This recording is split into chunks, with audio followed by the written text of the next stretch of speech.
আলহামদুলিল্লাহ।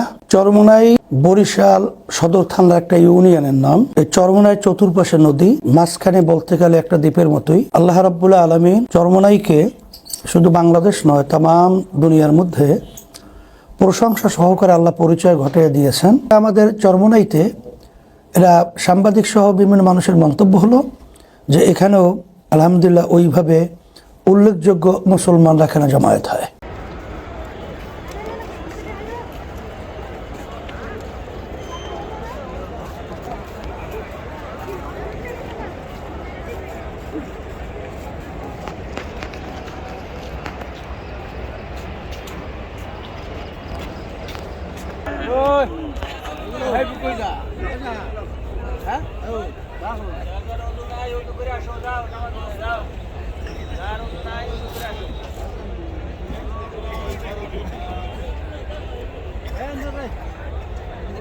আপনাদের মুসলমানদের চরিত্র আমার নিজের স্বার্থের চেয়ে আমার ভাই স্বার্থের অগ্রাধিকার দেওয়া, এটা মুসলমানদের চরিত্র। আল্লাহ রাব্বুল আলামিন বলেছেন যে এই চরিত্র যেন আমাদের সকলের ভিতরে থাকে, এটা বিশেষ করে আপনারা লক্ষ্য রাখবেন।